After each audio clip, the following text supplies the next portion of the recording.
Olá, pessoal, tudo bem? Sejam bem-vindos à nossa aula de Filosofia e Ética. Essa aula é uma parte do nosso conteúdo, uma aula importante dentro do contexto de disciplina, mas que o tema é um tema um pouco mais metódico, um pouco mais pesado, vamos dizer assim, quando se trata em apresentação em sala de aula. Então, para facilitar essa assimilação do conhecimento que vai ser reforçada em sala de aula, eu preparei esse vídeo para que você possa, ou antes ou após a nossa aula presencial, poder fortalecer esses conhecimentos relacionados ao tema que aqui está sendo tratado. Nós vimos que existem vários tipos de conhecimento. Que o conhecimento, na visão do conhecimento filosófico, da filosofia, nós temos aí o conhecimento teológico, uma forma de conhecimento baseada na fé, baseada na crença, né? Nós temos o conhecimento empírico, ou também conhecido senso comum, que é um conhecimento que nós adquirimos por meio da experiência, da vivência, daquilo que nós passamos, né? Durante a nossa experiência de vida. Nós temos o conhecimento filosófico, que é um conhecimento baseado na razão, um conhecimento rigoroso, utilizando muito a lógica e a coerência entre as ideias. Nós temos o conhecimento artístico e temos o conhecimento filosófico, científico. Esse conhecimento científico é o tema da nossa aula de hoje. Mas o que é, né? O que é a ciência? O que é a ciência? A ciência, ela pode apresentar vários conceitos, mas esses conceitos estão sempre levando a conclusões muito parecidas, muito próximas, né? Então, a ciência, na visão de Anders e Egg, é um conjunto de conhecimentos racionais, certos ou prováveis, obtidos metodicamente, sistematizados e verificáveis, que se referem a objetos de mesma natureza. Observe que nessa conceituação, o conhecimento científico ele se caracteriza como um conjunto de conhecimentos racionais, né? Conhecimentos que usam também a lógica, que usam a coerência entre as ideias, né? Conhecimentos certos ou prováveis. Aqui alguém poderia dizer, mas a ciência não tem que obrigatoriamente ser algo certo, né? Não, as teorias, muitas vezes, elas são, e por isso são teorias, elas são a melhor explicação. Então, o mais provável modo de ocorrência de um determinado fenômeno, a explicação mais lógica, mais coerente, né? É aquela. Portanto, ele pode ser certo ou provável. Obtida esse conhecimento, obtido metodicamente e sistematizado dentro de um contexto mais amplo, né? Utilizando um método, conhecido como método científico, para que se possa, ao chegar a alguma conclusão, se verificar se essa conclusão ela realmente é uma conclusão aceita, comprovada, e, portanto, a partir disso, se encaixa dentro do conhecimento científico. O Trujillo, um outro pensador na área da filosofia da ciência, ele caracteriza a ciência como um conjunto de atitudes e atividades racionais, dirigidas ao conhecimento sistemático, com objeto limitado, capaz de ser submetido à verificação. Portanto, se vocês observarem o conceito do Anderson e do Trujillo, nos dois casos, nós vamos ver que há uma convergência para a ideia de que a ciência é um conhecimento racional. Portanto, qualquer outra forma de conhecimento que não utilize a razão, né?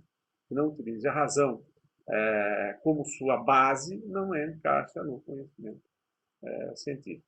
Ela tem que ser um conhecimento sistematizado, portanto, não concentrado, né? Não é um conhecimento específico, sem considerar as diversas influências que o fenômeno pode estar sendo submetido, e precisa, claro, de uma metodologia para que seja aceito perante seus pares e os outros cientistas ou outros utilizadores desse conhecimento.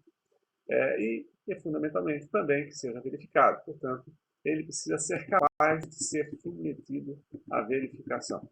Bom, quais são as características do conhecimento científico? Né?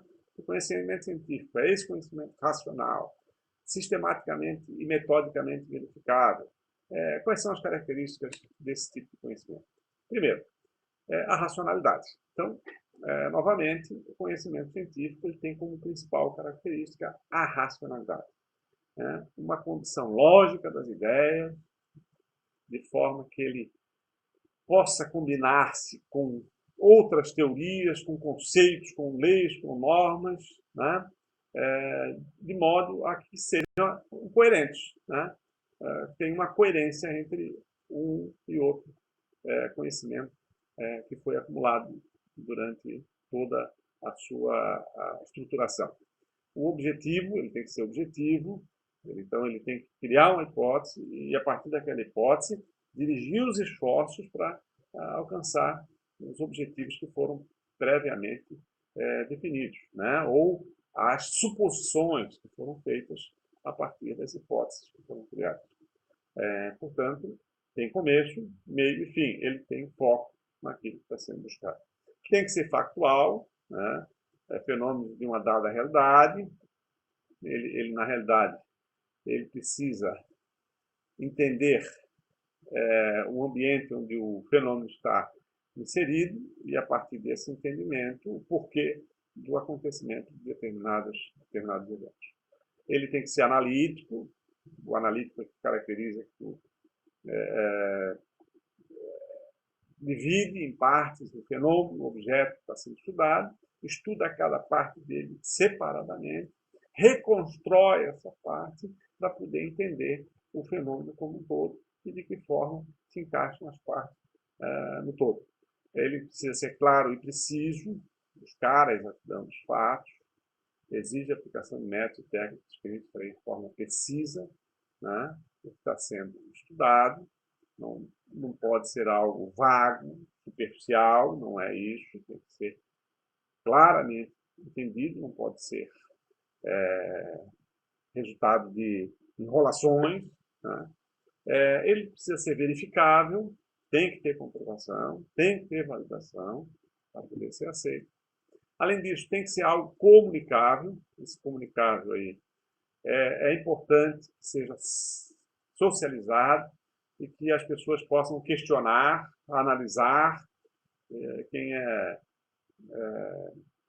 um cientista que cria uma teoria tem que submetê-lo à aprovação de outros cientistas que vão tentar encontrar aí alternativas que inviabilizem, né, a realidade daquilo que foi descoberto e, portanto, contradigam aquilo que foi apresentado. Ele precisa ser metódico. Esse metódico aí, novamente, exige a criação do método, planejamento. Ele precisa resgatar as teorias já confirmadas. Precisa ser um método confiável, lógico e aceito pelos seus pares.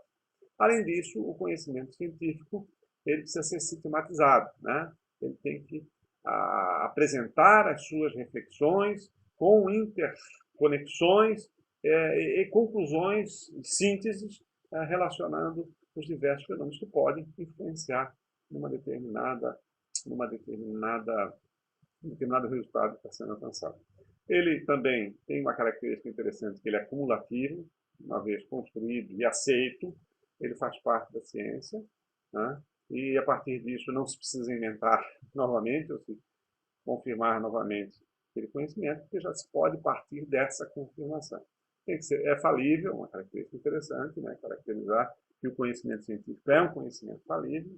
Isso quer dizer que o conhecimento científico ele não é um conhecimento que está imune a falhas, não é uma verdade absoluta, e que, em função de algumas modificações no ambiente, especificamente mudanças de paradigmas, valores, crenças, que mantém uma determinada comunidade, numa outra situação pode desqualificar aquele conhecimento. Então, o conhecimento científico tem essa característica estranha, mas é uma característica típica do conhecimento científico.